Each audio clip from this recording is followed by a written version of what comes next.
Todo, Nanami, Naobito. All of these are top tier grade 1 sorcerers, but there is one who stands above all of them, and that is the pinnacle of grade 1 sorcery, Mei Mei, the current only sorcerer to be acknowledged by both gojo and kenjaku. The first time we saw gojo send praises to Mei Mei is back in chapter 65, where gojo is shocked that Mei Mei took so long to deal with a mission because he indicated that she was strong. We also have then kenjaku, with Mei Mei's first clash with the semi-grade 1 sorcerer. He was surprised that she managed to deal with the sorcerer far quicker than his expectations. And then in the most recent conflict, in her fight against the smallpox deity, he then stated that he was surprised to meet a jujutsu sorcerer of such capabilities in this era. Mei Mei, in my opinion, is the pinnacle of what it means to be a grade 1 sorcerer and has pushed her limits to the maximum. But before I touch upon why she is the strongest grade 1 and what makes her abilities and techniques so scary, I first want to explore her mindset because she showcases the level of individuality that is needed to rise to the top. First, Mei Mei is arguably a controversial character. However, I'm personally a very big fan of this morally great character, and she's focused on service potential, which is the benefits people can provide to her.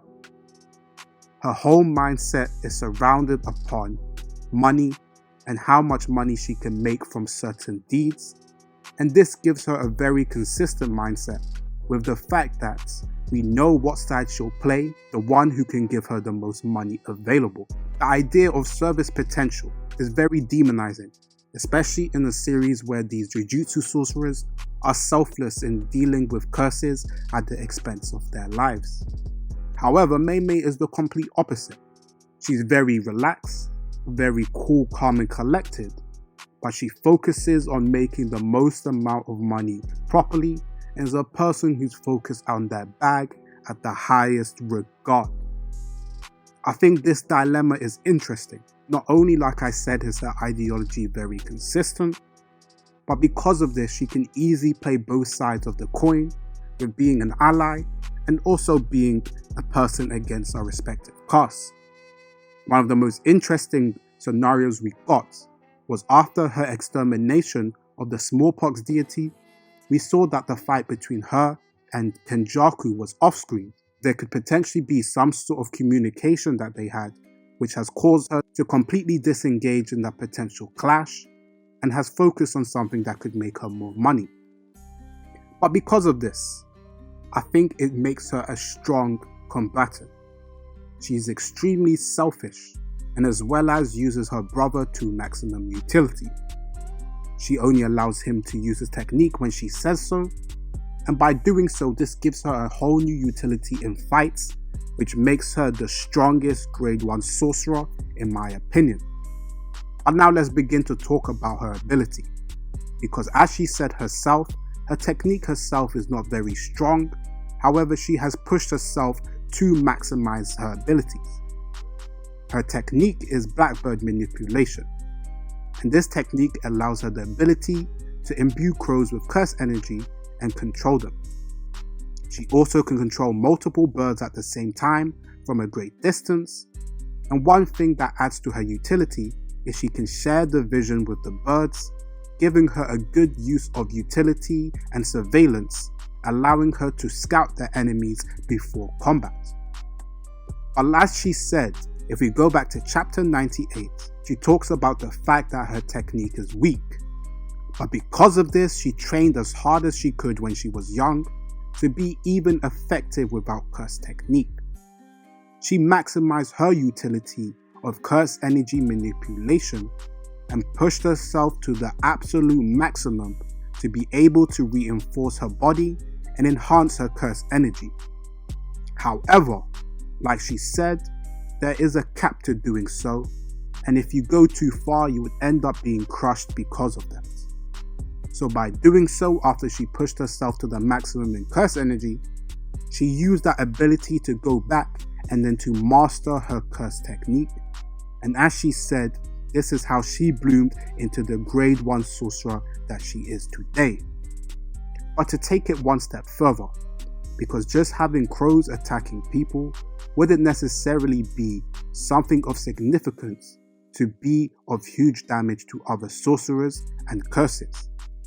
So in exchange, she made a binding vow with the crows, which is the maximum type of ability that a person can do.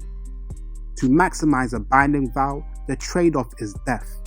So with the crows dying after the use, in terms of her use such as bird strike, she gives herself the ability to have a high stakes damage ability, with only Satoru Gojo being the only person to survive from Blackbird Strike.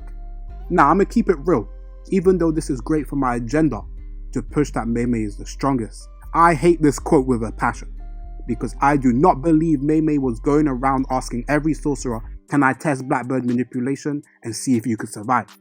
But regardless of this, I think the choice of this is to highlight how dangerous the ability is and the kind of ways in which binding vows can be used to maximize utility. It reminds me very similar to somebody such as Kurapika in terms of Nen, in which Kurapika used the Nen dagger onto his heart to allow him to maximize his utility of his ability of Judgment Chain.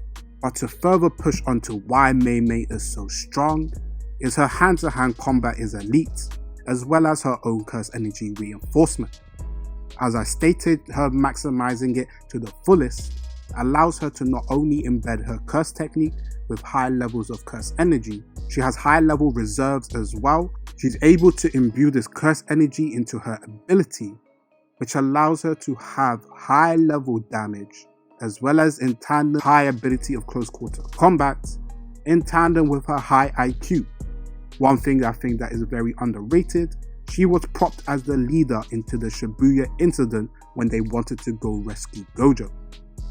So when they ended up making Mei Mei the leader, she actually managed to find out inner workings of the smallpox deity in a very short time and against a domain which put her in a very bad situation.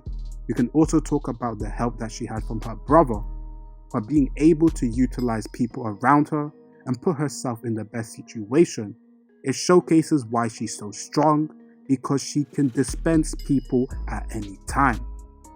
When we go back to what I said is her mindset, it's the service potential. So what you can add to her as a benefit is the main goal in why she is so strong. Even though people have major concerns with the relationship between her and her brother, the thing is, the way she utilizes them as a combination allows her to get out of so many jams and to be able to fight in a numerous amount of ways. We know currently her brother is used to kind of cancel out domains with the fact that he can use a simple domain and use shadow style. But because of this, she can utilize her brother in dangerous situations, allowing herself to be able to get the one up on her opponents, and is why even such as a domain as dangerous as a smallpox deity, she easily managed to deal with said deity and be able to finish it with her bird strike. Her combination of abilities, her reinforcement of curse energy, and her whole IQ and ability towards fights showcases, in my opinion, that she is the pinnacle of grade 1 sorcery. Moreover, until the fight with the smallpox deity, she said herself she couldn't remember the last time her life was in danger.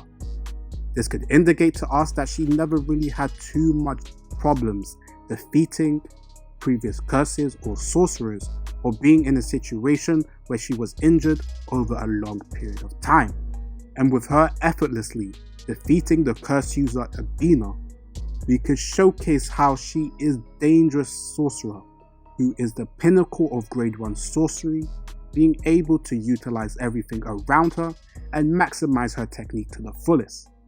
At this moment of time, a lot of the sorcerers we've seen haven't got to a situation where they've mastered the technique or even mastered the amount of curse energy reinforcement that they can do. But she's a person who trains to the maximum, as well as has the mindset to do so, and she has her brother as well, which is an addition into why she's so strong. She has all the tools of making being the pinnacle of grade 1 sorcery. But this will wrap up my video on Mei Mei. I think she's a great character, and I think her kind of dilemma in the story with being a person who you do not know who's going to be an ally or be against our main cast is a nice contradiction. Moreover, the fact that she's managed to maximize her abilities, it gives us an indication of potentially the growth our main cast will need to be able to get to stages where they can maximize the use of their techniques. Thank you for watching. The only person in my honest opinion who can really rival her in terms of being the strongest grade 1 is Naobito. And if you're interested in potentially seeing a video about Naobito, let me know down below, and make sure to like, comment, share, subscribe, and thank you guys for watching.